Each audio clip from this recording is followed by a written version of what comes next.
dahil parang may pang ano tayo, di ba? Kung may pang long form, so isa pang chicken joy. Patanim natin itong mga aloe vera kasi sayang.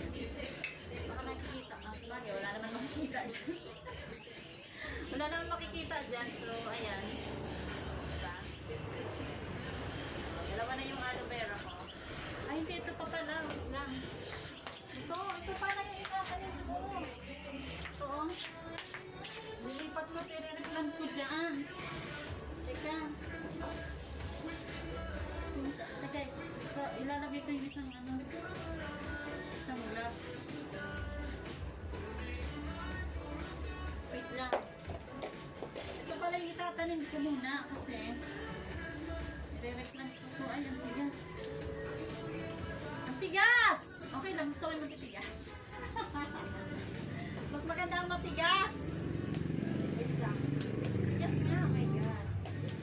I-replant natin to kasi ayan, ang dami ng ano yun. Ilang minutes na yan? 1 minute. 1 minute pala. Ano ba yan? Ang tagal! Kailangan natin 3 minutes. So, ito pa. Ano ba ito? Kaya kasi may mga ano siya. Yung mga damo-damo. Tatanggalin muna natin yung mga damo-damo. Mga kabayan!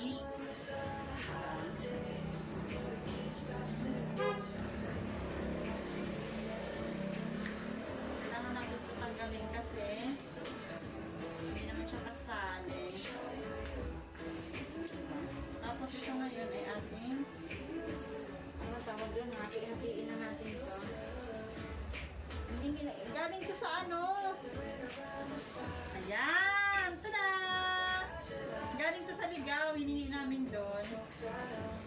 Pinapaliguan na naman ako ng ibon. Birdie na yan.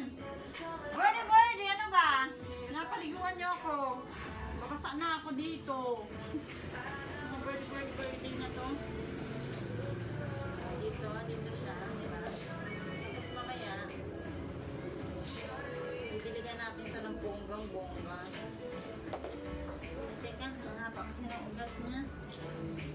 So, dapat kasi, dapat nakabaon!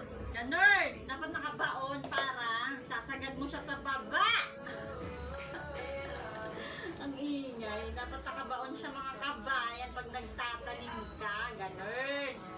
Dapat ibabaon mo siya, isasagad mo siya sa baba kasi maliit lang yung paso. Ganun! Ang ingay. O, ayan na. Tada! O, 3 minutes na yan. O, putulin